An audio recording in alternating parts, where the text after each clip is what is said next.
Well, the Blazers lost to the winningest team in the Eastern Conference, the Boston Celtics, on an Al Horford fall-away buzzer beater on an inbounds with 4 seconds remaining in the game. The Blazers had a 16-point lead at half. You knew Boston would come back because they've been doing it all year. With this win, 8 victories when trailing by 10 or more in a second half. It's been that kind of year for the Boston Celtics. Regardless of who's wearing the Boston uniform, they play the same way. They play hard.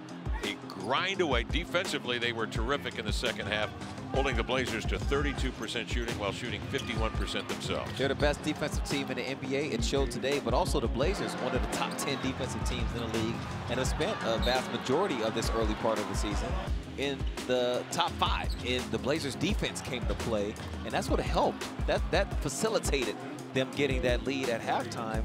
And like you said, Kev, you knew at some point Boston would make a run. They made that run, and it came down to a game in fourth quarter of possessions, managing possessions, scoring at timely opportunities. And those wings for Boston that we highlighted, Tatum and Brown, they showed you their A game, especially Jaylen Brown with the way that he shot the basketball, 4 of 7 from the three-point line. And then Tatum also adds in 3 made threes of his own.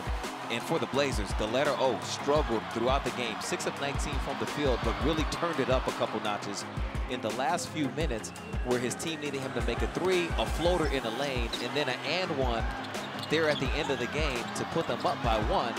And then Boston, Brad Stevens, one of the best coaches in the league, has about 7 seconds to work with to get his team a shot after a foul from CJ to make Boston have to take it out and give them 4 seconds now.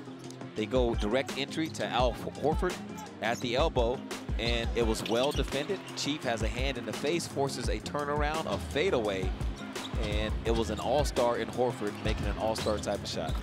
If there are 2 better wingmen in the league, the twin 20-year-olds with a combined less than 3 years of experience in the NBA, than Tatum and Brown, I don't know who they are. Me neither. They were phenomenal this afternoon here in Boston, defending and getting clutch buckets as well. Final 97-96.